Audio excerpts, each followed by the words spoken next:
Going to be restoring an animation I did back in 1986 in my nights in high school in grade 12. It's called Christmas Story,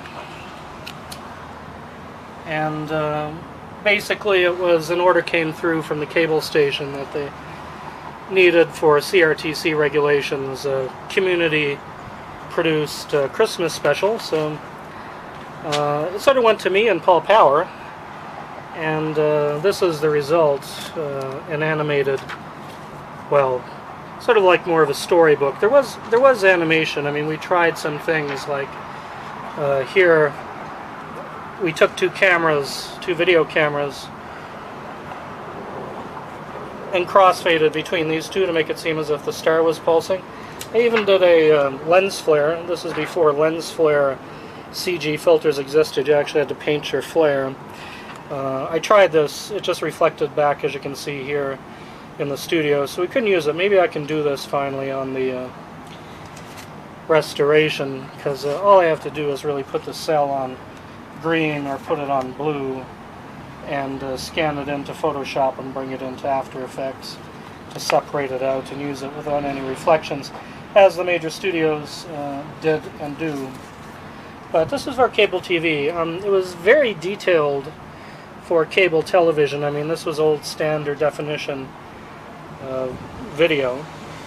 These are acetate cells done Disney style, painted in acrylics on the back and inked in India ink on the front, mostly in black ink.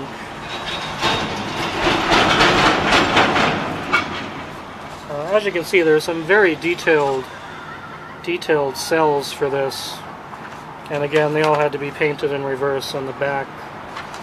And again, you know, I can just take a blue piece of paper and scan it in like so and put it over a background. Unfortunately, the wind is taking most of this. But back in the day when I did this, I was a self-taught animator. I taught myself how to make cells and paint them, how to, you know, do economical designs for animation, you know, using my own hand as a reference, really. So the backgrounds I had to paint myself. I was a little looser with these because I knew the video cameras back in the day wouldn't pick up that much detail, and all the detail was in the, you know, the foreground, like so. So it people were focusing on the detail in the front. But you know, there's some very, you know, Disney-like detailed acetates for this. So we're going to scan all the backgrounds in, and we're going to scan in all the acetate cells on blue and green and separate them out so they're individual layers that I can control. We're missing, I think, 2 or 3 backgrounds and all of the credits, which are done in calligraphy. Back when I did it in the day, I didn't know how to really do animation, so I said to myself, well, I'm going to need this cell and I'm going to need this background for this shot, just sort of like ABC. And I did it up on graph paper. It turned out what this is called is a dope sheet for animation. So I actually, you know, went through the process. I guess someone went through in the day to invent a dope sheet. And I didn't even know what it was called back then, but just, you know, naturally, instinctively teaching myself how to create an animated sequence, I invented my own dope sheets, which I just put on the backgrounds there. So we're going to restore this in high def. This is just a print from a video still. Basically, I don't want to draw anything more or less detailed than what I did back in the day, so we'll just start it as this on watercolor paper, as I did back in the day. Clearly my inspiration back in '86 was this map here from Warriors of the Shadow Realm. That's clearly where I got the idea for the look and color of this map, which is in turn based on Lord of the Rings, so they're ripping off something too, but obviously my map is very different, showing the Dead Sea and the Mediterranean Sea and sort of a pre-Israel Canaanite land here. So we're just going to start painting this up. And we also have to redo the title credits because I don't have those. So repainting the map here using sort of a raw sienna color with the watercolor brush, and it's just a matter of, you know, putting down color and layering and blending it so it looks like it's, you know, an old parchment, Dead Sea Scroll type of effect. And I'll probably put the water areas in with opaque to make them stand out.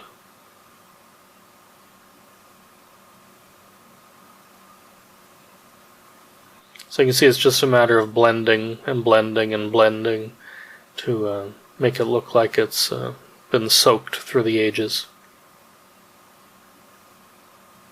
It's August 6, 2017 at 1:03 a.m. and 2 seconds by my watch Eastern Daylight Time. Just wanted to show how I'm going to be restoring the title credits for A Christmas Story. This is my self-built animation stand. I built it back in the 90s from an old IKEA table, as you can see, and a old fluorescent lamp. This is the animation disc. You turn it like so in case you need to move your pegboard around, and even lights up with this little contraption I made. Rented a bandsaw and another saw and did all the electric myself. So what I've done is I've taken video printouts of the credits. I sort of isolated the yellow in Photoshop and turned it black and turned it to this. And then we'll take a sheet of animation paper like so, which is punched for the board. And we'll move that up there. And what I'll be doing to get it as accurate as I can to the calligraphy I did back in the day is we'll be taking this, which is a non-repro pencil. It's a very light blue, and it doesn't reproduce in, well, it doesn't reproduce photographically, but I can isolate it out in Photoshop. So basically all I'm going to be doing is tracing my calligraphy from 1986 like this, and then I'll redo the calligraphy with the pen and nib.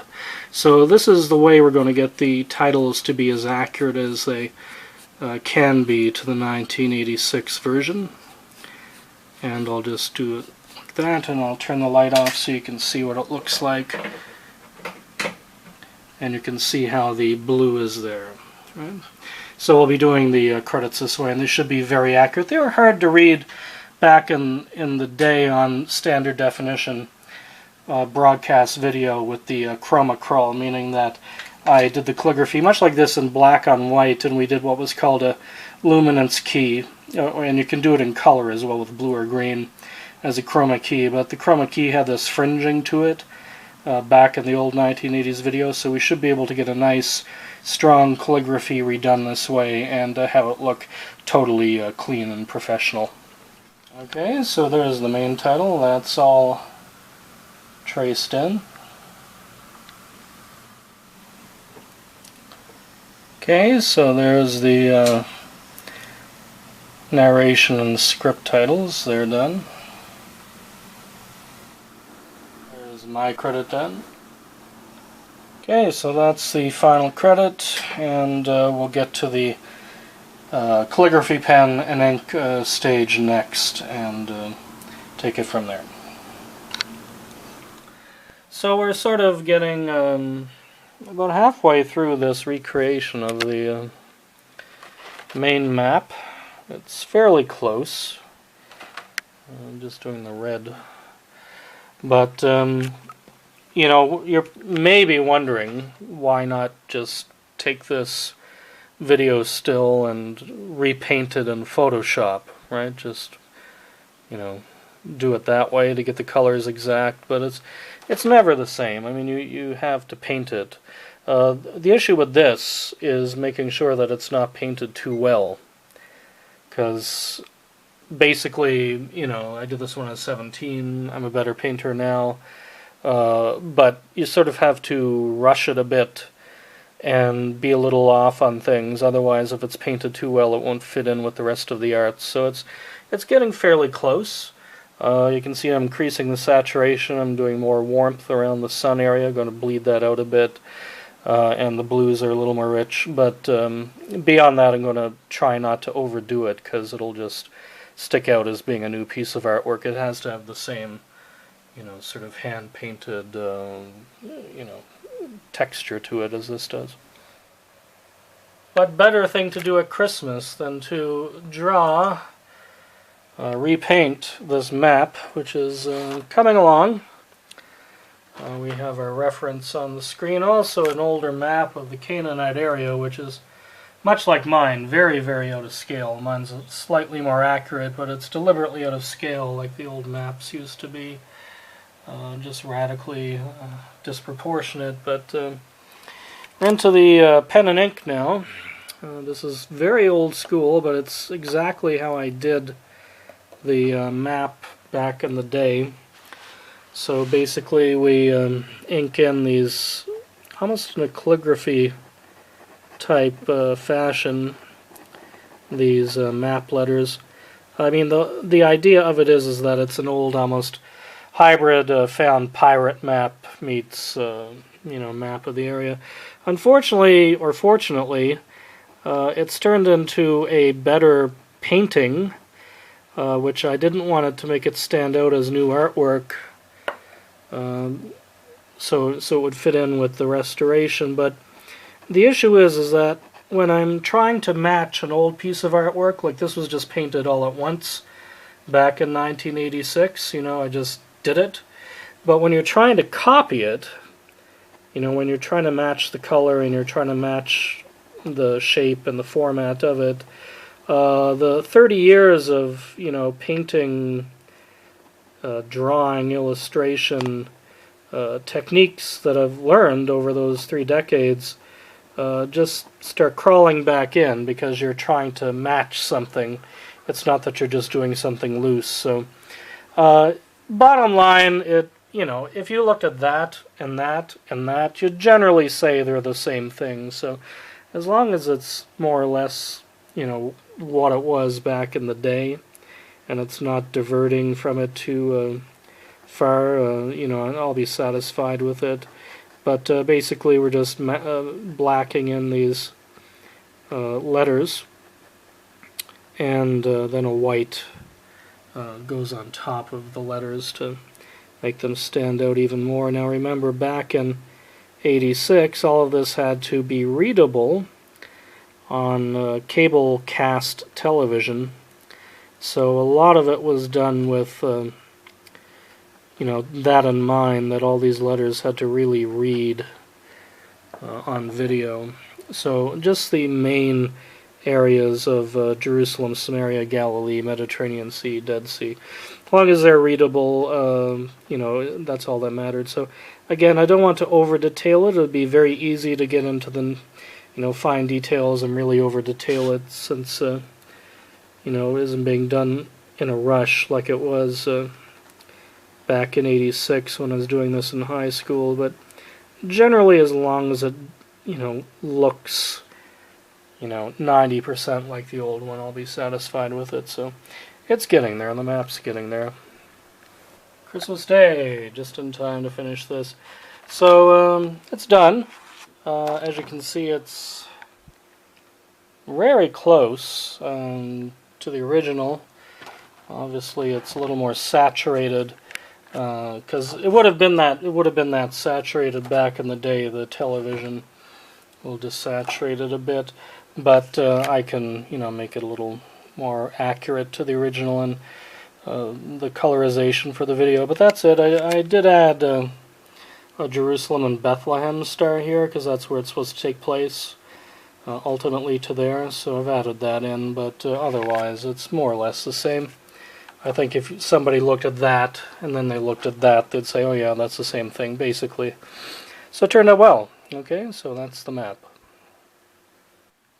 So I've done an inventory of what's required to fully restore A Christmas Story in high definition. I did go through my original animation timing sheet from 1986. which I didn't know how to do one of these, but I just sort of went through which cells and backgrounds I would need for each shot, and it came out remarkably similar to a professional animator's timing or dope sheet. So we're missing some artwork still, doing a comparison with the original broadcast. I printed out which frames needed to be restored. Now this may look very similar to you, but this background is actually different than that. I had that listed as background 2. I have a feeling that this is actually me doing a better background for that shot, which I forgot to incorporate in the actual shoot. So instead of using this, which I have, I'm actually probably going to repaint this lesser background so it matches the original. We have this entire cell and background is missing. I don't have either piece of artwork. It may have been given to the cable station. It may have been given to, maybe somebody I knew. I don't know. I don't have it anymore.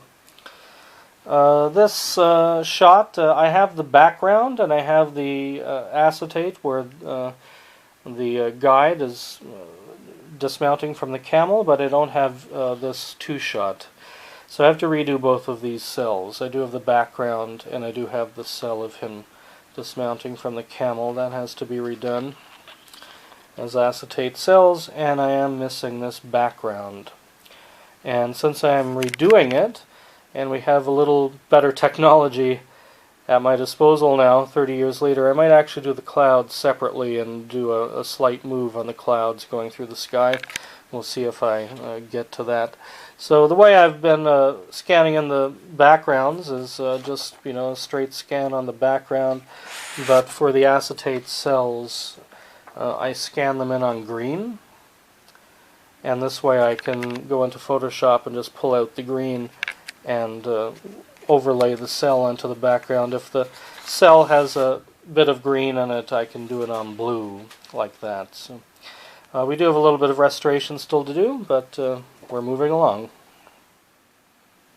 So we're working on the titles, which were chroma keyed back in the day, more like luma keyed, luminance keying. It had some very thin calligraphy there that didn't read, so back in the day with old luminance keying, so all these thin lines should be able to be put into place. Basically it's a calligraphy nib, which is broad. As you can see, it's a broad nib, so you get these sort of angular lines. And basically what's happening here is you can see the non-repro blue pencil, which is using which was a trace of this through the animation stand, so it should be fairly accurate as to the original credits, but generally you ink it in like so, and then you any little things that need to be fixed up, like there's a little bit of an issue around the A there, I'll just white that out with gouache and then scan it in, and just standard sign making technique. So this is how you do calligraphy with the calligraphy nib. Okay. So I'm not a professional calligrapher, but I do remember enough to pass it off that I am one. The redrawn titles are done, and again they're pretty much as they were done in the day. Same size, same quality, more or less. And basically I'm just going to put artwork and production on the same page, because there's no production assistant credits for this restoration. And I'll still leave the Cable 10 credit on there because it was made there, so we'll keep its integrity. So they're ready to be scanned in and overlaid onto the map. Back in the day with animation, it was a lot about vivid colors, at least for television. With motion pictures projected in a theater, it's has more liberties as far as the background and the animation goes, because It's generally a higher resolution and you can see more detail. So sort of Disney-like backgrounds as you'd see in something like Sleeping Beauty or Pinocchio, where they're very rich and layers of watercolor work.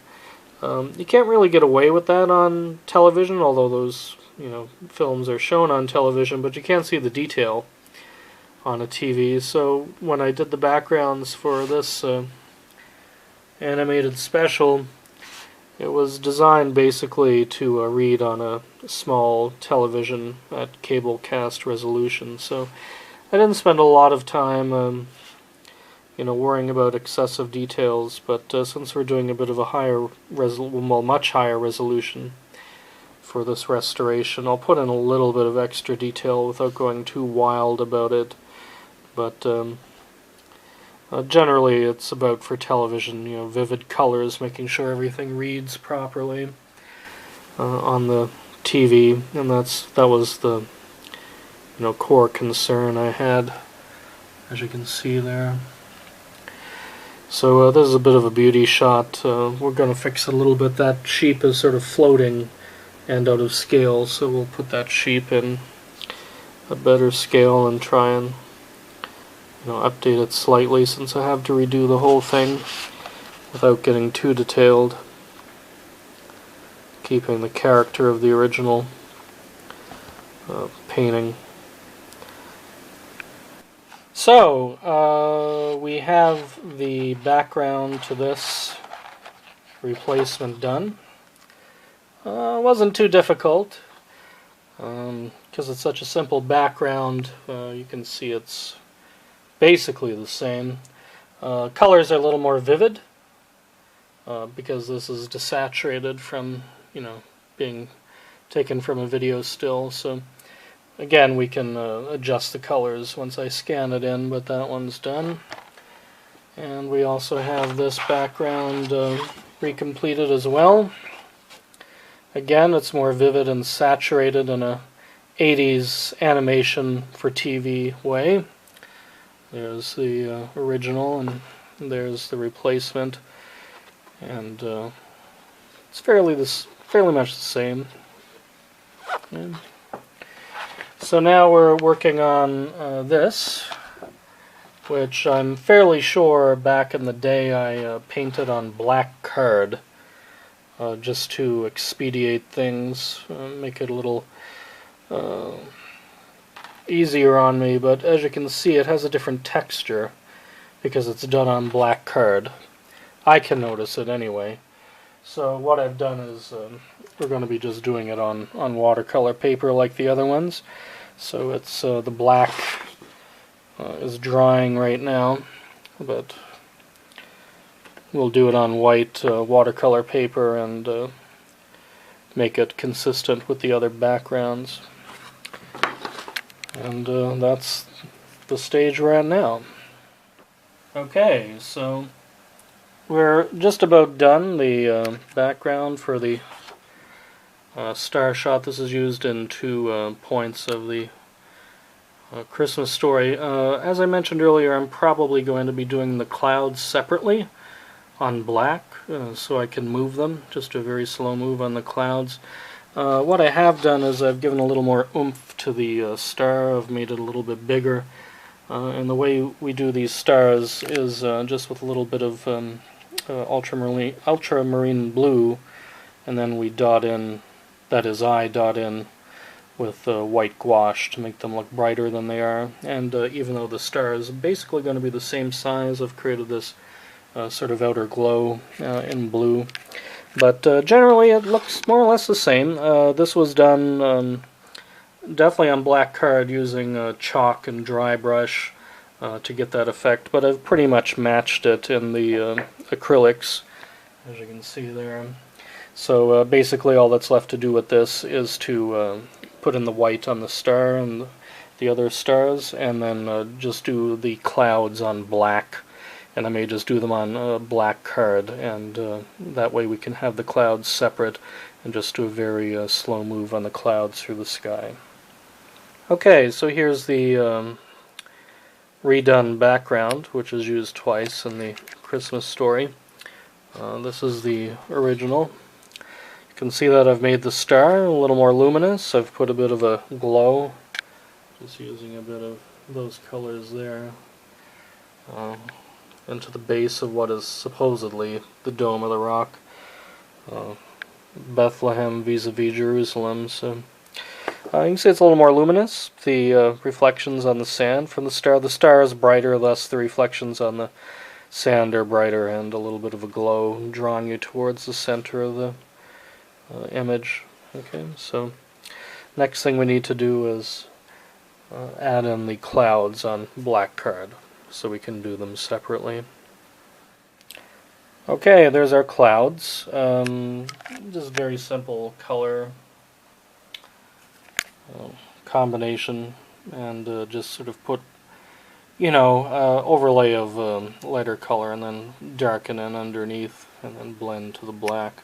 So this is a little wider now than our background, as you can see, and that's so the clouds can do just a very slight move, probably that way, and empty area for the star, so we'll just overlay that on.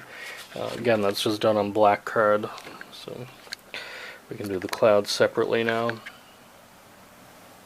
Okay, one of the issues with my repainted backgrounds, the missing backgrounds, is I'm also missing the original watercolor paper, the Strathmore 400 brand, which was from 1986. So what I've done is I've taken the blank background of one of the watercolor paintings and just scanned it in for the texture. And then we can copy that in Photoshop and paste it on, and using the multiply feature at about 80%, you can see that the texture is now there. There it is off, and there it is on. Off and on. Okay. And again, it's a very subtle thing, but it brings everything into a bit of consistency, and we can use this to simulate the original watercolor paper that was used in 1986. Okay, seems we're missing another background, which I thought I had, but was similar to another background, and I made a mistake. So this is for the cells which have to be repainted as well. This cell and background, this pair probably went maybe to the cable station or somebody else. I don't have them, so I'm going to have to redo the background as well as the cells. I've redrawn these to be re-inked on acetate, and we're in the middle now of doing this background here. Okay, so I did match the color pretty well. It seems to be almost identical to what it was, sort of like that. And now we're going to be working on the background of basically Jerusalem. So we have these warmer colors out, and we'll start painting that. Okay, so basically just putting in the walls of the biblical city, which still exists. I'm sort of surprised, when I first did these paintings in '86 after school, in my spare time and on the weekends for the cable station, how good some of the backgrounds did turn out considering the speed. But it's actually a little bit harder to paint them now. For two reasons. One reason is I have to copy something, and thus all my years of painting experience is going to be reflected in that, and it's going to look a little bit better, a little more polished than when I was 17. And the other reason is when I painted all these, I sort of spread them all out and laid them out as to what colors I would need. So this looks like a big mess of paint here, but all of this is required to get all these gradations, right? But when you're doing the batch, meaning all the backgrounds for the Christmas story, I would have them all laid out like we need a night sky here and a night sky here and a blue desert, for this one and that one. So it was almost like a production line, painting skies and painting the grounds and such. And even the city here would have had its own sort of production line for all the colors required for that. So, painting it isn't too difficult, but getting all the colors to match, which again, you could do it in Photoshop. You could, tweak this and that to get the right match. But if you can get it, 98% to what it was back in '86, you're ahead of the game and you don't have to do much work in Photoshop. So basically, we're just, you can see how easy it is to do these simple backgrounds. Again, the emphasis with 80s animation was on color and design. So you want to focus the viewer. So this is what I was doing here, was creating a focus point and so on and so forth. So we're just replicating all this. The shadows on the camel is actually on the acetate cell. It's not on the backgrounds because this background actually I think is used in another shot. It might be, but this is a major shot when they dismount from the camel, so we have to make sure that it's very well done and recreated properly. Okay, we're looking good. Just putting the final bits on the dome of the rock here, just to make it stand out a little more.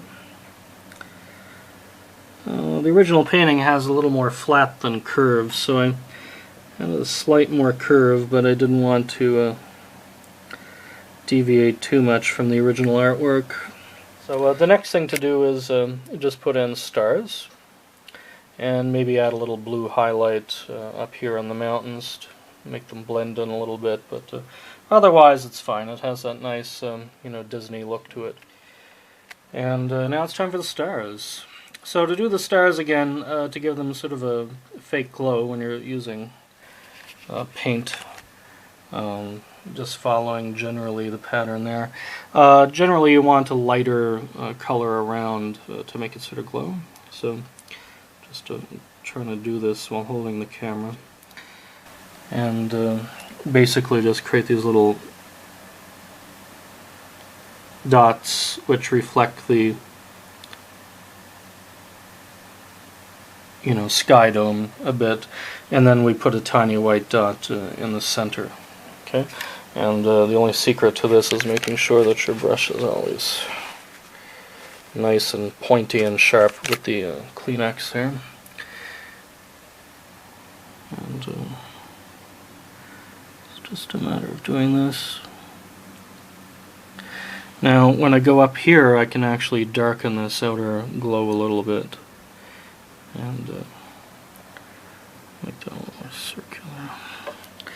So this is basically it.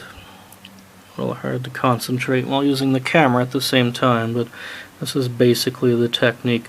So I'll just put those there and then I'll wash this out. And we have a darker color here. Okay. So darker mauve.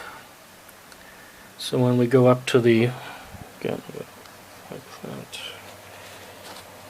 pointy again. And when you go up higher, put in the darker shade up here. So it's very like a subtle effect of this glow around the star. Okay, and that's just a matter of putting in all those stars. So once that's done, this background will be finished. Just going through my old animation archives while I'm restoring A Christmas Story, and stumbled across some old cells and backgrounds that I used to work on when I was about 14, 15, 16, that age bracket. This is from the Black Cauldron. Again, I would get small photos from Starlog magazine or some, film animation magazine and enlarge them as well as I could to learn how to paint Disney backgrounds. So this is actually, as you can see by the texture, it's actually a watercolor of this Black Cauldron castle.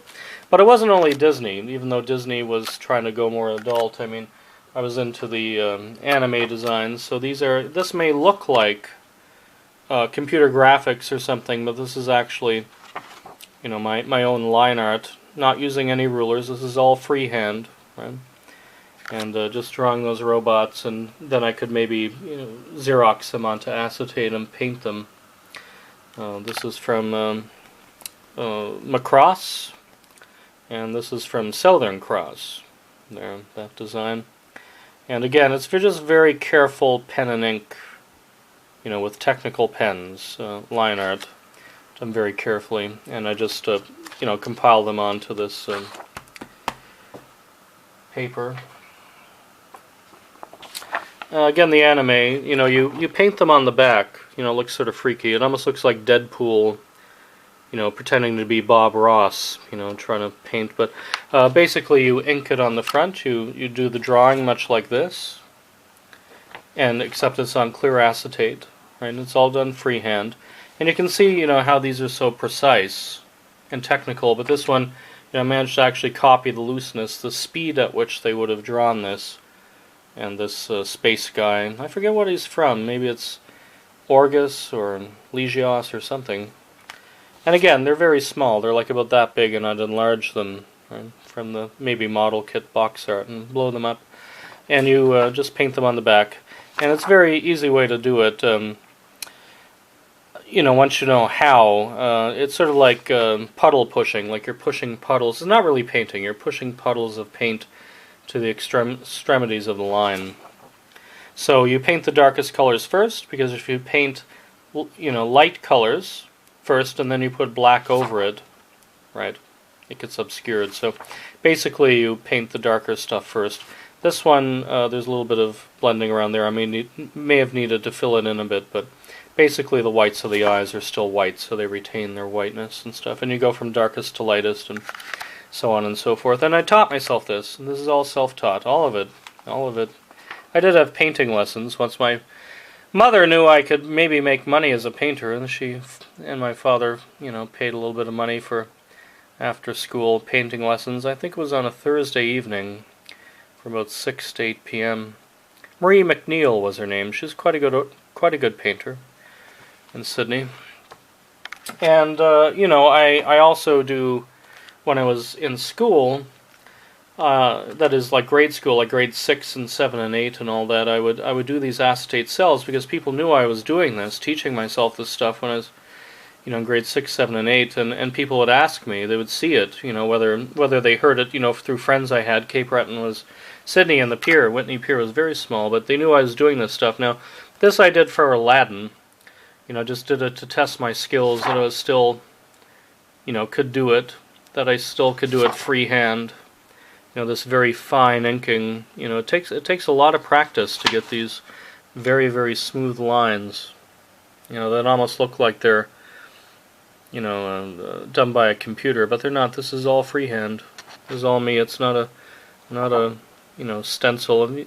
If anybody knows if there's a cell of this around, you can produce it basically, but this is all me. I did this freehand, and you can see how I did the highlight on the the Aladdin's magic lamp with a little bit of yellow around it so it has a highlight and all this stuff.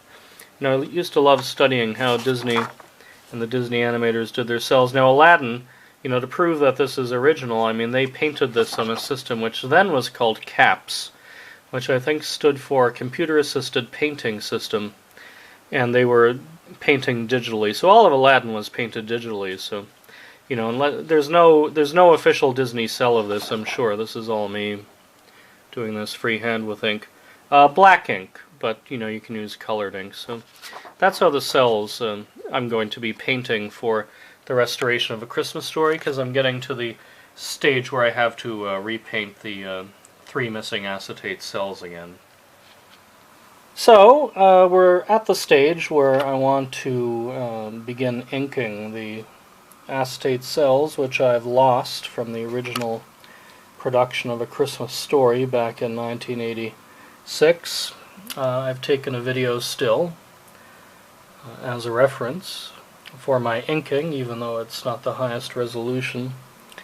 And I've sort of done a rough sketch under the acetate here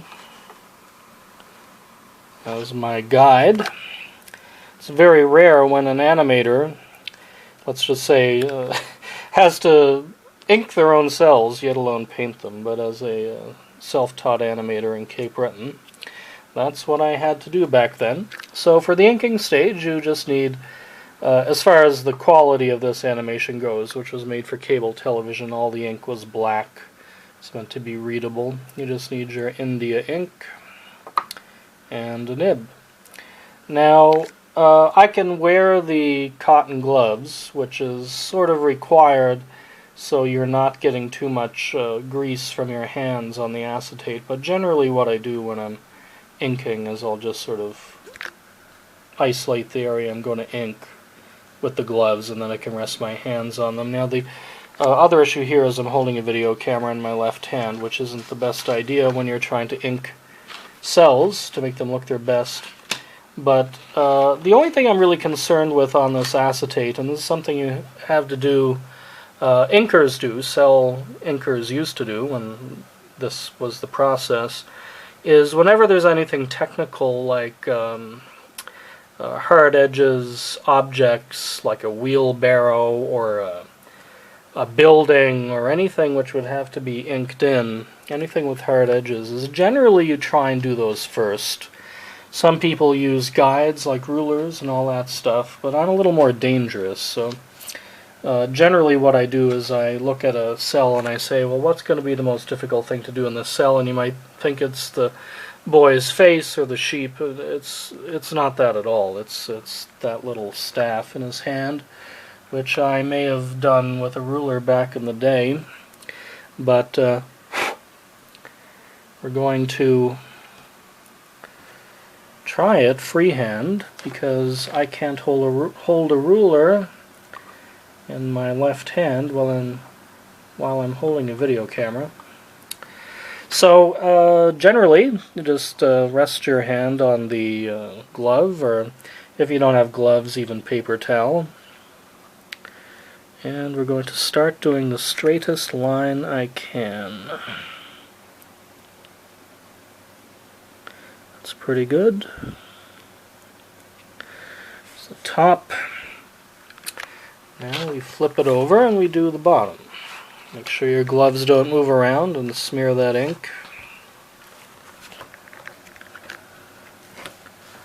And it's a little bit bent there, which might be normal. If the staff might be a little bit bent, but we'll try and do our straightest line as we can.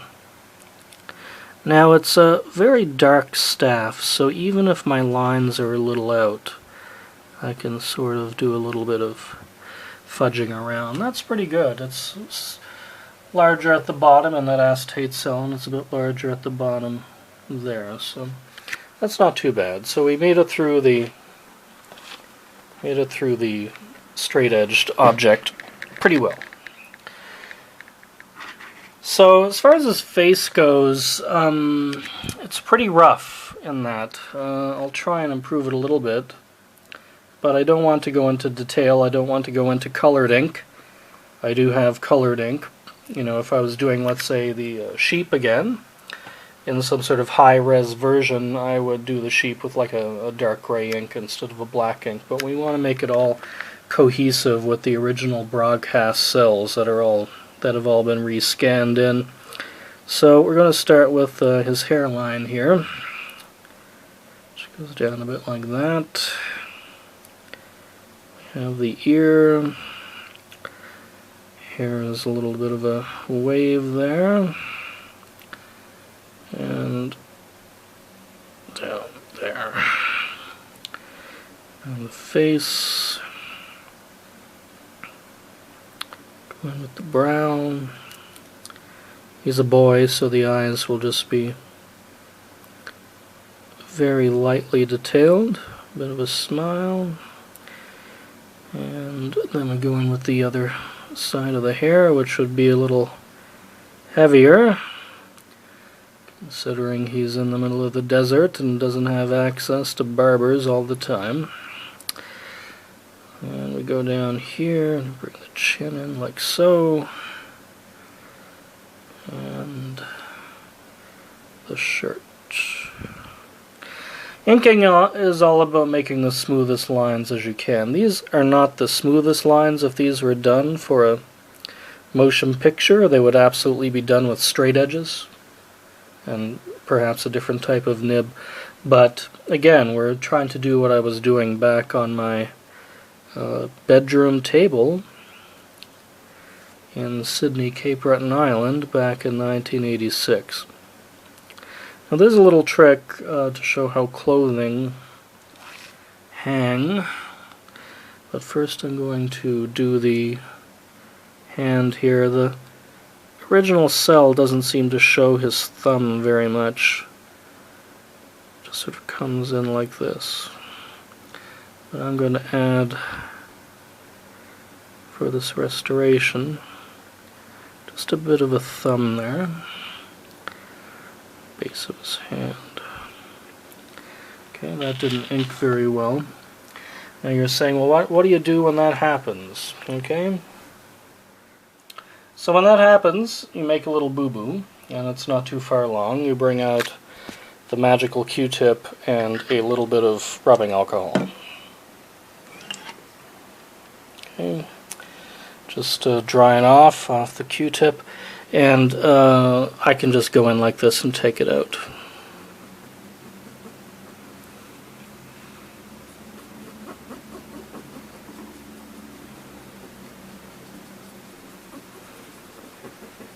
And that's it, it's all gone. And just let it dry off. And if the inking's not too far along, you can get away with that. And take two, thumb, bottom of the hand, down to the arm. Much better. And you bring the arm through like this, so it's one continuous line. And then to show the clothes hanging, you just do that. And like so. Now the stripes on his shirt are going to be painted in, so we're not going to be inking those in. And just trying to look at the original at the same time and hold the camera at the same time. I'll show you how to do these inking things. Now, when you're doing animation and also inking, there's a bit of line continuity that's required. So if you have clothing and you have an arm, what you're trying to show is the weight of the clothing hanging off the arm. So the arm itself I can bring in like this, the base of the hand around the staff. And what you want to do is continue the arm where the clothing goes. So you just take that line and bring it there, and then what you want to do is show hanging clothing. So it's just a matter of doing this and that, bit of a loop, and that. Then the shirt, the rest of the detail will be taken up with the painting of the stripes on the shirt, a little bit of the baggy shirt going around the waistline, down there to the pants. The pants go hang off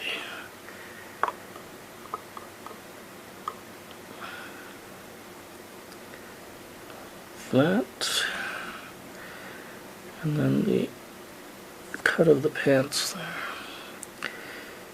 A bit of that there, and during my inking I'm just going to bring that pant line up a bit, and the knee, leg, that, base of the foot, in there, and he also has a bit of a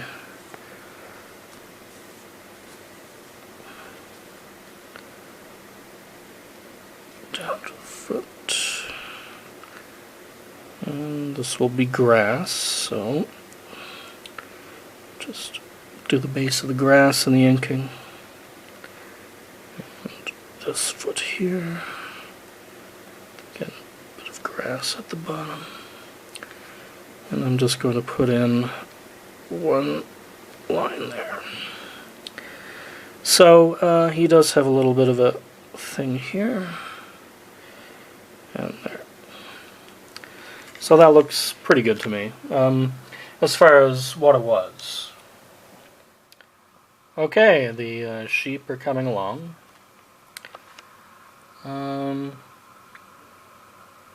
Again, I try to be careful as I can holding this camera. But as an inker, which takes years of practice, which I had as a child, it's kind of like riding a bicycle, you never forget it. It's all about creating these very smooth, even lines. Now the inkers at Disney and other animation studios, they have levels of inkers and levels of background painters and so on and so forth, but they say, the inkers at Disney say, that it took them, that is the senior ones, about 10 years, maybe even for those who lasted long enough at Disney, maybe even 20 years, to get this down, this sort of even, very smooth line. Now, if this was a full-fledged feature-length animation, these lines that I'm tracing here would be very, very refined. They would have gone through literally 1 or 2 iterations to get the smoothest line possible for the inkers to trace, so that there was no, there's very clean, very little variation in the line. And this is why Disney went, and other animation studios went to xerography, where they would do a very fine line with a pencil, which is much easier because you're not sliding around with ink in a nib and trying to manage all these different things and a video camera at the same time. And they would just Xerox their pencil drawings. And that has a certain look. You can see the sketchiness in them. But you didn't get things like this. This is called ink crawl. That means a little bit of grease. A little bit of grease got off my finger somewhere, and the ink resists that grease, sometimes on cells that are just banged off too fast. You can see a lot of ink crawl in those cells. A lot of Japanese anime has ink crawl in it.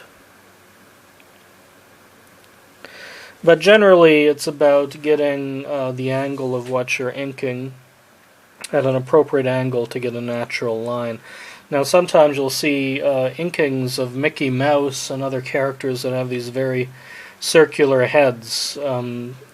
That stuff is really difficult to ink. There's a lot of what I call the dip, meaning that they'll nearly get that head perfectly circular, then the alcohol or solvent comes in and they have to wipe the slate clean, literally just wipe it off with the dip, as you know from Roger Rabbit, and just do it all over, So that's another issue, is getting these inking lines as smooth and as even as you can while retaining the original character of the sketch underneath.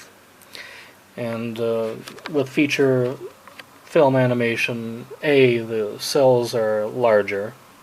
Unless it's Japanese anime, they just do these very, very fine inkings, and they don't really care. Back in the 80s and such, they didn't really care about ink crawl and all that, but they have a certain character to them, those cells. And the cleanup department, which would clean up the animator's pencil animation to within an inch of its life, to give just perfectly concise lines, and usually in different colored pencils for the inkers and painters to follow. So this is how you do it. Now you're probably saying, well, this looks a little bit blah. Well, it does look blah at this stage. I mean, what you wanted is at that stage, when all the paint is on the cells and all the background's there and everything's looking like a picture and not just these very basic outlines. But you know, this is what everybody had to do back in the day, was ink these cells. Now I'm just going to put in little bits of what would be wool on the sheep. Now if this was a feature-length animation, I wouldn't be permitted to do that, because each of these little dots would have to be animated in by the animators, so they weren't, you know, scattering all over the surface, and they'd have to follow the surface of the sheep. But I can just put in a few little things like that, since it's a still, it's not a fully animated acetate cell. So we're nearly done this one. It's turned out well so far. I haven't gone into the dip too much, and considering I haven't inked a cell in probably 25 years,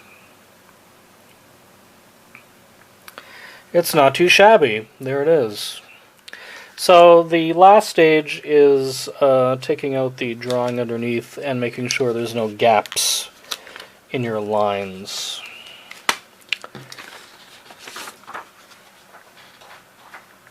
And I'm not seeing too many. There's a bit of an issue here with the ink overlay.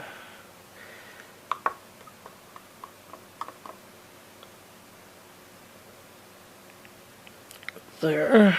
Put a little more of an eyeball in there. That's pretty good. Touch up there. A little refinement there. Not seeing, there's overlap there. You can always go in with just the dull edge of an X-Acto blade and scrape off any little overlay like you're seeing in there. Just a bit. Now what I may be able to do is sort of fake it. Just put that, that's better.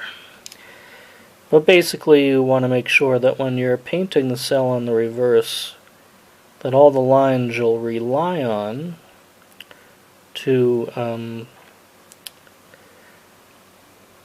you know, paint the sheep and such like this, that they're all very solid, that you're not, when you're working on the reverse of it, you're not going to be mistaking one line for another. There's another issue there. See, that little hoof came over a little bit. I'll scrape that off with an X-Acto blade. And now we're on to our guide. You can see from the video capture that he's compressed up here. It's all squeezed up. It's probably on an angle, since it's a dark acetate cell, to keep the reflections of the lights off it, so it's a bit compressed like this. So I had to bring it back to a normal type of perspective. So he's coming along fine. It's got a lot of smooth lines. And the clothing here. So I've done the face, and it's just a matter of, you know, getting enough of the shape of fabric so that you know where the clothes are hanging, and that you don't have this happening. That's like just messiness there, so I'll clean that up here. Again, I was doing it pretty quickly back in 1986. This is, again, sort of fast for inking, because even if, you know, something's just a little bit off like that, if you're following animation, cleanup art, you have to wipe it out or just redo the cell all over again, and make sure it's perfectly aligned with the cleanup art. So I'm going to leave that little mess out there, and I'm going to let this sash take care of the shape of his leg, basically. And we'll go in around the hand area here.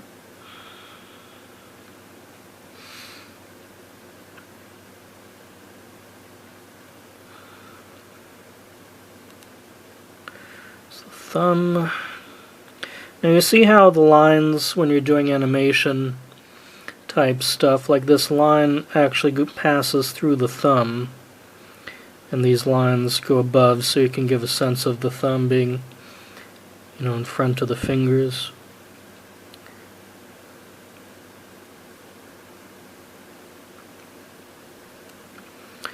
And we go down here, and I've run out of ink.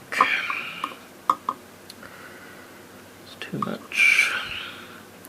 Sometimes when you're doing inking with the nib, you'll have a sort of a stick with a bit of cloth around it to soak up excess ink when you're wanting those super precise lines. Generally, people who do film animation cells will use those stumps with the fabric around it to clean up the excess ink, so you're getting consistent lines all the time. So we'll just move his fingers in like that. Okay, and I'll take the rest of that up with the painting of the cell. Okay, we're at the point where we're painting the acetate cells on the reverse. As you can see here, it's looking good. Now I'm sort of dividing up Jeremiah here because I have to do multiple coats of this very thin red stripe to make it opaque before I put the light blue on top of it. I'm using acrylics. Generally, when people would be painting acetate cells in a studio production environment, there would be a laboratory which would mix the paint. And the paint was mostly a gouache, a very thin, opaque gouache acrylic mix. Now I'm using store-bought acrylics here, and I've had to mix this color, which is going to be the camel color, and to ensure that it's very consistent as an acetate cell would need to be in a production environment, you have to sort of make a lot of it to ensure that if you have to recoat any of the cell that it's going to be consistent. So you have to sort of make more than you need, have a bit of paint in reserve. And this is enough paint for the camel, I'm pretty sure. Jeremiah's hair is done in a dark burnt umber. I've made it a little darker for this acetate because it's a night scene. I probably did his hair like I would lay out back in 1986. I would lay out all the cells and do Jeremiah's hair on each cell, and then do the stripes on his shirt on each cell, and so on and so forth. But since this is a night scene, I've made the browns a little darker. And now we'll start painting in the camel. So the way you paint acetate cells isn't as you'd normally paint a picture. It's what animators and people in animation call, sort of puddling. I call it puddle pushing, meaning that you create a great big puddle of where the majority of the paint is to go, and then you sort of push it near where the borders are. And you push it in like this, going from darker colors to lighter colors, because if it's opaque against white, that means a lighter color, like the light blue on the little camel blanket there on this noble beast. You can just basically, when you get to the light blue stage, the lighter color, just paint right over. And because the darker color is framing in or bordering in that lighter color, you don't have to spend as much time painting the cell. In an animation production environment, generally they could do in an 8-hour day about 15 cells a day, if they weren't too complex painting-wise. And again, they would use xerography. Xerography basically took over in the 70s and 80s and to the 90s, when cell animation was sort of retired by the studios in favor of digital methods. What else can I tell you about cell painting? Now see here how I've already painted in the dark brown. I don't need to go over that border. I don't need to do a very fine border anymore. I can just paint right over it. See? And on the reverse, it's adhering to the line. Right?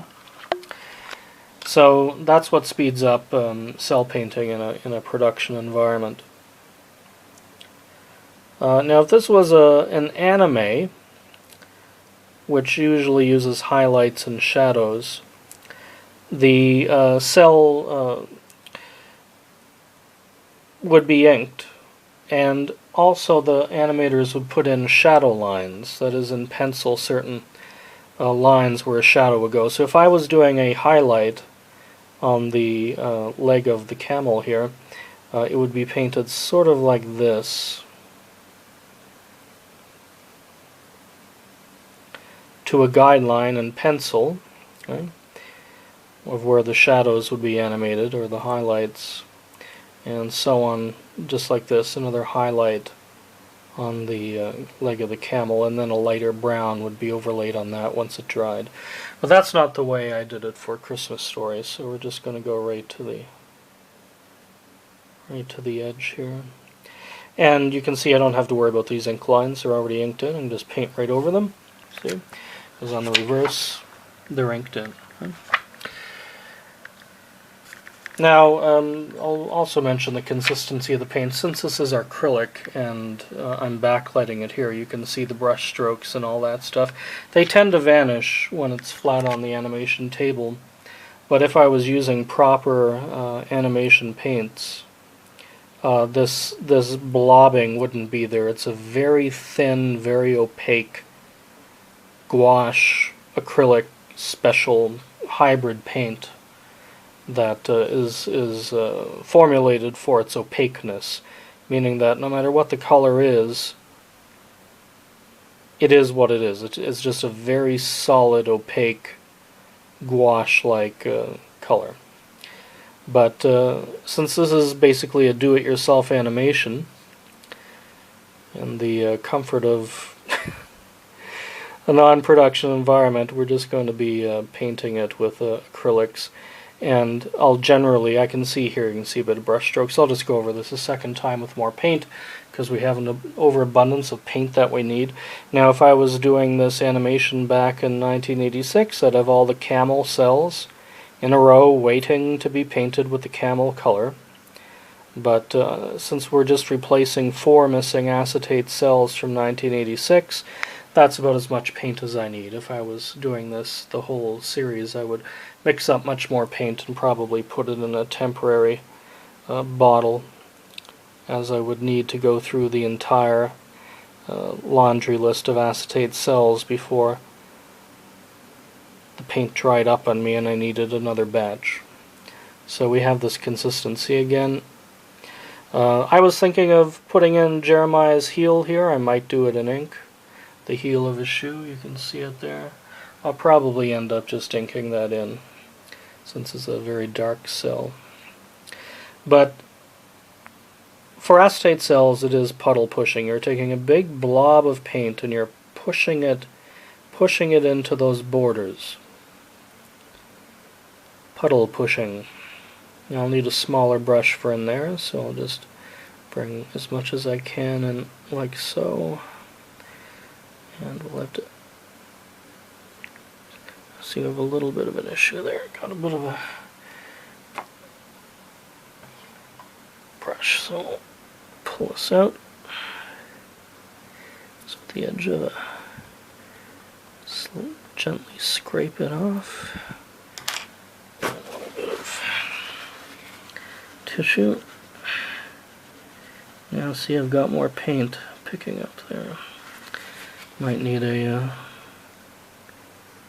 no, we got it. I was going to say we might need a Q-tip, but we don't. So, push those puddles to the edges. Puddle pushing.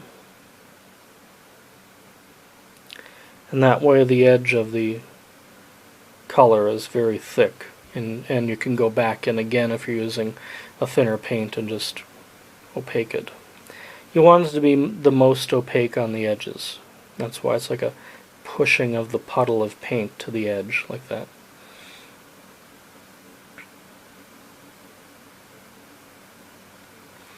Thinking's fairly good. I was holding the camera with my left hand, as I am now, so the inking wasn't as smooth as I usually would ink for the legs and such, as I was demonstrating how they are inked. It's not a big problem because they're sort of a bit, they're not that smooth anyway, they're just meant to be animal legs, but if I was using both hands, generally you use maybe another nib or another object in the left hand to hold down the cell, and you go in very closely with the nib and you get very smooth lines, which is why the face is okay, and the face is okay here, which I did before I showed you how I was inking. But you generally need both hands for inking acetate cells, just to stabilize the acetate and make sure you're very tight for very close smooth lines. But since I have to stay back a distance to both show you what I'm doing on the video and also hold the camera itself as I'm painting around, it's not quite, see, there's a bit of a thing, not quite as smooth as I could get it if I wasn't holding a video camera at the same time, but it's pretty good. So this is how you paint acetate cells, and I'll keep filling this in, and I'll show you where I'm at once we've advanced a little bit further. So here we are, the completion of the inking and painting of the restored cells for Christmas Story. There's Jeremiah on the camel. As you may notice, the shadows on the sand are actually painted on the cell, and I'll just show you the reverse so you can see what that looks like. Very abstract in comparison. And again, if it was professional animation paint, I wouldn't need such a heavy coat. But it doesn't matter, because we'll be digitally compositing these acetates onto the backgrounds. And the reason is, as you'll notice now as I put another layer of acetate on the background, is that every time you layer this plastic onto the background, it diminishes and fades the color. It actually shifts it a little bit. And this was present in all the animations you've seen that were done with traditional methods. Now, Disney restores their classic animations to get rid of these effects. They look almost digitally painted now, but back before that, before computers, you lost the color and the vibrance. Every layer of acetate that went down onto the background, sometimes 3, 4, 5, 6 layers. So these will basically just be put onto green or blue backgrounds, so I can separate out the background, and we'll do digital composites. And again, I'll show you the back of this so you know what it looks like. Okay, so that's done. Now the other restored cell we did was a very small one of just Jeremiah looking up at the star in the night. He'll probably end up there. No, he was down there, wasn't he? He'll be down there somewhere. And again, his shadow is painted onto the acetate. And we have that restored. And finally, the last missing cell, Jeremiah and the sheep. And this sheep is still floating a little bit. I think I'm going to leave it true to its original state of flotation. That's fine. And show you what it looks like on the back. And again, these anime-like shadows of the shadow of the tree on the sheep are just done by a paint technique. No inking needed for that. So they're all done. So, digitally compositing the acetate cells onto the painted backgrounds involves two main steps. First is you scan in your backgrounds. I scan them generally at 600 dpi and at actual size as uncompressed TIFF files. Now the background and cell I'm going to be using here I've selected already. This is background number 12. And the cell is number 17. Okay, so you can see that I've scanned in the cell onto a green background, and the reason for that is because there's actually no green in the contents of the cell itself. You can see there's no green anywhere. It's red and blue and brown and flesh color and gray. Now, if you have characters or objects in your acetate cell which have green in them, a significant amount of it, you should use a blue background or a red background. If it has a lot of red in it, use green or blue. If it has a lot of blue in it, use green or red.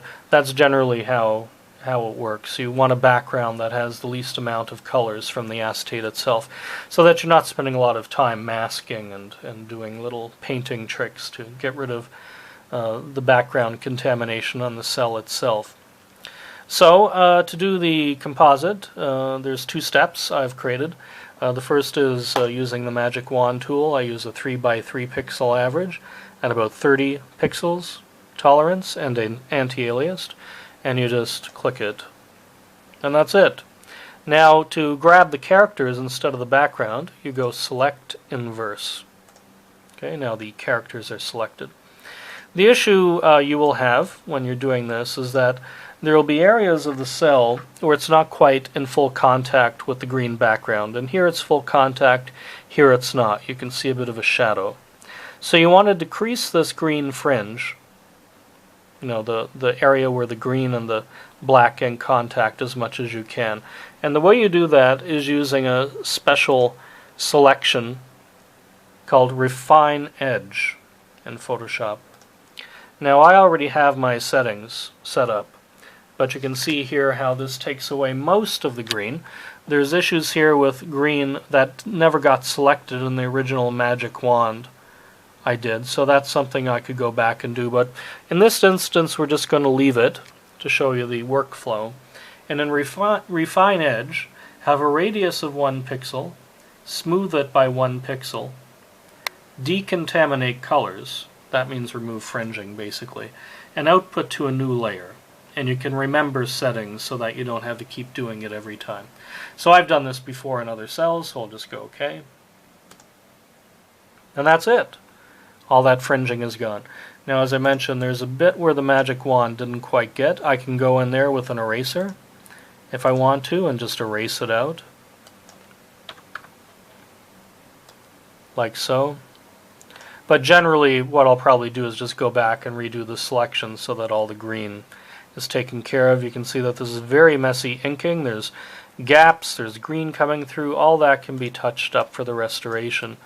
Because, like, for instance, on this mouth, I can see we have paint leaking here and there. We have a very badly drawn mouth. It looks very silly. Now, in the original broadcast on cable television, you never would have seen that level of detail. So for the restoration, we will have to go in and clean up certain things. The main thing is cracking ink. Ink which is cracked over the last 30 years. These cells have been handled. So we can see here that ink has been cracked off this area here, and here as well. You know, it just cracked right out. It's gone. It's gone for good. So you can go in with the brush again, maybe about 12 pixels, select black or the nearest color of ink, and just literally, actually use a little bit bigger for that, 14 pixels, and just go in and redraw the ink, like so.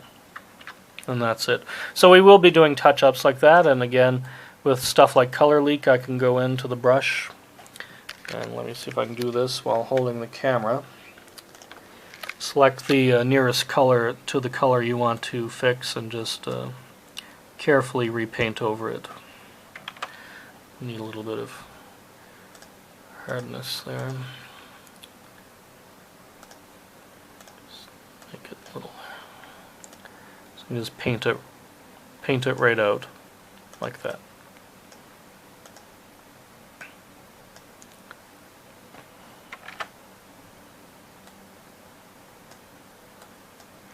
So that stuff we'll be doing. Like I may touch up the mouth so it doesn't look so silly and weird, and take out that bit of red paint that got in there. All that stuff we'll be doing for the restoration, but generally we don't want to change the quality of the drawings. We want to just touch up cracking ink. Like I can see there's ink is cracked right off the fingers, so those will have to be redrawn.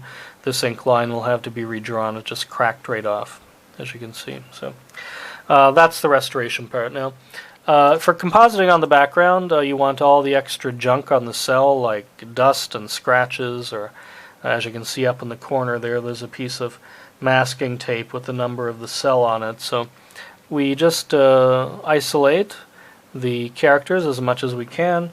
Again, select inverse and just do a cut. And that's all gone. So the cell is all clean and ready to be composited. Now, I'm not going to be compositing this cell final in Photoshop. I'll be doing that in After Effects. But basically, at this point, you can save the cell as a Photoshop file, which will retain the transparency to bring into After Effects.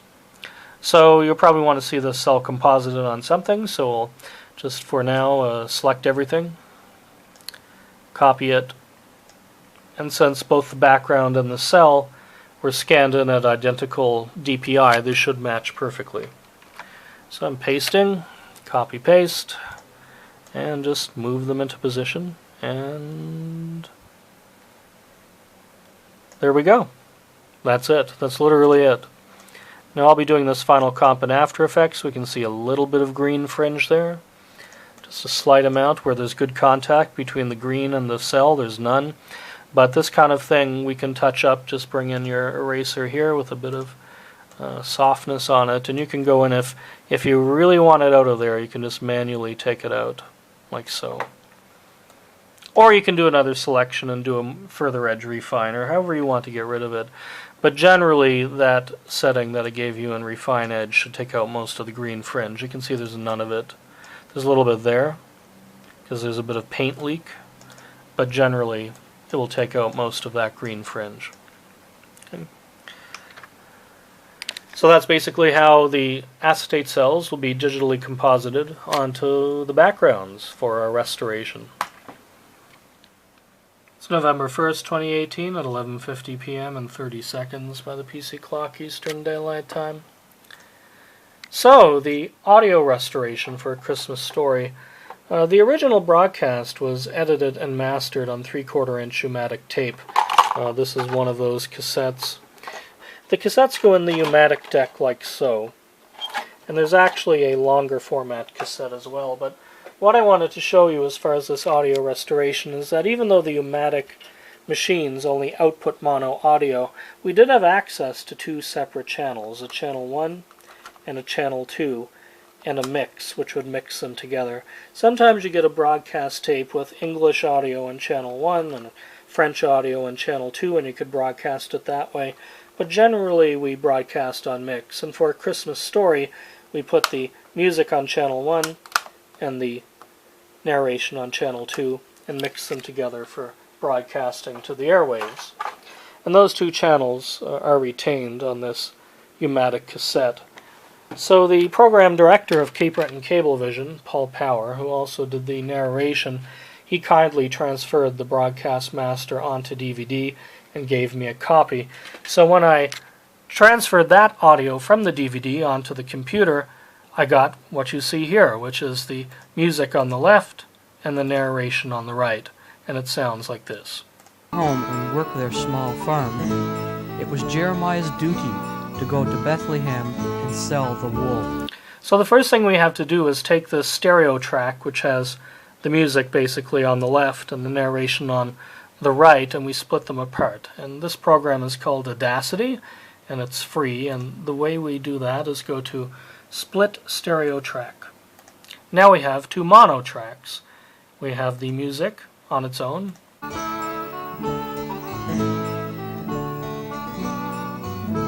and the narration on its own. Home and work their small farm. It was Jeremiah's duty to go to Bethlehem and sell the wool. So for the restoration, you can hear on the original audio there's a lot of tape hiss. There's a lot of pops from edits that were done in the audio. And in the music, obviously it's in mono. So to restore this digitally for today, we have to take these two mono tracks and create two new stereo tracks and remaster them, which is here. Now this is Paul's narration, boosted up to today's standards. Back in the day, 0 decibels for broadcasting was like that. It's far too low for today's standards. So the narration is boosted up and leveled out, and it sounds like this. Jeremiah. Jeremiah's family was very poor, and even though his mother and father were very kind and hard-working, so there's a little bit of loss on the high end because I've taken out the tape hiss, and it's also in mono. So what I've done is I've created an effects track for Paul's narration where I've just taken sort of the high end and put a bit of reverb on it, so it sounds a little more sibilant. It sounds more stereo and studio, and that effects track sounds like this. Jeremiah was always excited about these trips, for he would see many wondrous sights and meet all kinds of people. Now that sounds a bit spaced out and a bit verby, but when you hear it together with just the narration, it actually mixes together just fine. It sounds like a modern studio recording. there was a young shepherd boy named Jeremiah. Jeremiah's family was very poor, and even though his mother and father were very kind and hard-working, so that's it for the narration. Let's move on to the music. Now the music was Mannheim Steamroller. The two tracks were I Saw Three Ships and We Three Kings. And I was able to obtain the original CD and get the audio and digital stereo, and it sounds like this.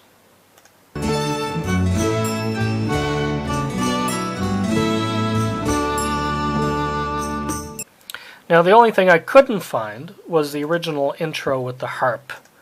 So that was available on the original audio, but I was able to find a sound effects CD of just harp sounds, and I was able to recreate that sort of glissando intro, and it sounds like this.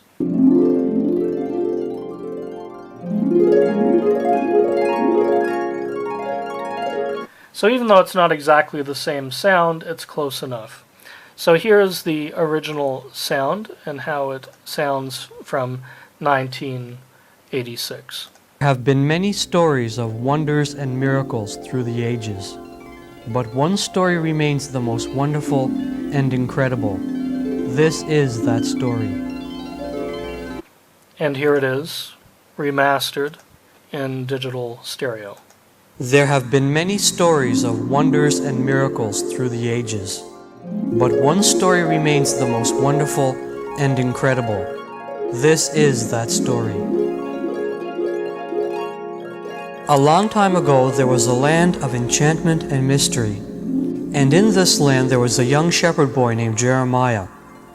Jeremiah's family was very poor, and even though his mother and father were very kind and hard-working, they had to sell all the wool from their sheep in order to make ends meet. So it really is night and day. And that's it for the audio restoration for A Christmas Story. So, the fun part, where everything comes together. After all that work from last July 2017 to November 2018, restoring this off and on, with a great many breaks, it's finally all together. The first step was bringing in the original video and looking where all the edits were. So all these little markers here show where there was an edit or a fade in the original broadcast. So it was just a matter of taking the original broadcast and just matching the original edits to the new artwork. Same as I was showing you before, it was, you know, a cell on top of a background. So that's basically it. And you just turn them on and off like that. And it was just a matter of sequentially following my dope sheet from 1986 and doing a few tweaks, not that many. It would have been very easy to go through A Christmas Story and start really making it fancy. Like for the opening credit here, it was originally a chroma key which had a bit of a glistening effect to it, which was just an artifact in the day, but I was able to sort of create a bit of a wipe, you know, over the opening credit. Something very simple. You don't want to get too fancy because it's easy to go in and start adding lens flares to the stars and stuff like that. I don't do any of that. The backgrounds were cleaned up, the cells were cleaned up. I did do a few things, as I showed in the beginning last July in 2017. I wanted to get that lens flare into the image for the star, and it's in there now. It's sort of pulses a bit, but it's the original artwork of the star. I mean, I have lots of effects. I can go in and do lens flares, you know, till the cows come home, but that's not what this is. This isn't about making it something it wasn't. It's about restoring it and doing certain things like that lens flare. And there's the other shot where Jeremiah sees the man here, and I separated out the glow, so it just has a very soft pulse to it. But again, it could have been, you know, special effects. I just leave the original paintbrush and separated it out. It's something that I would have done in 1986 if I could have, using the original art.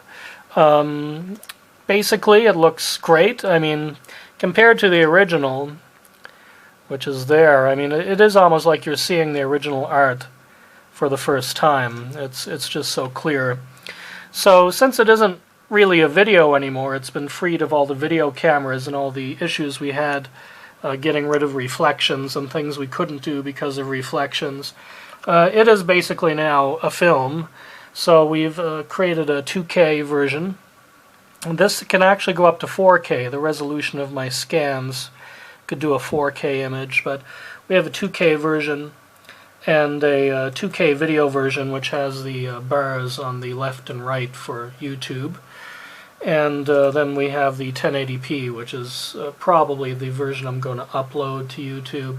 Since, you know, 2K is nice, 4K is nice, but it was meant for a tiny screen. It wasn't meant to be seen as big as it is now. But it did come together quite well. It's just a matter of slapping everything together in After Effects sequentially, just like I did 32 years ago, and adding a few little enhancements. You know, it was nice to be able to go in and clean up cells that had ink flaking and sort of things that were very rushed. I mean, there are some cells that were just rushed. I can tell by my ink lines how rushed they were, but it's looking very good. So we've also put a move on these clouds. I mentioned I'd be doing that we put a move on those clouds, separated them out, and put a move on them. So those clouds are moving now very subtly, nothing fancy. Again, I have lots of lens flare filters. I could have put, you know, beams of light going everywhere, but it's not about that. It's about just restoring it to what it was with a few little extras that I would have done back in 1986 if I had had the chance. So there it is in After Effects, all the cells and the backgrounds on top of each other, just, you know, stacked like Lego blocks almost. Looks very much like an animation sheet. And the credits, again, just a matter of getting the original colors from the original broadcast video and matching those. You know, it's a lot clearer. You can actually read them now. And, you know, it's basically the same credits. The production assistant, as I mentioned, I pulled out because all the video aspects of this production are gone now. It is basically an animated film now. And we put in my CCTA award, the plaque, and also the letter I received from the CCTA back in '87, and put in some final credits at the end for the music, so they finally get a credit as well. So that's it. It's ready to be rendered out. So thank you for watching for the last year and a half as I restored A Christmas Story. Please do visit my YouTube channel and watch the original short in all its newly restored glory.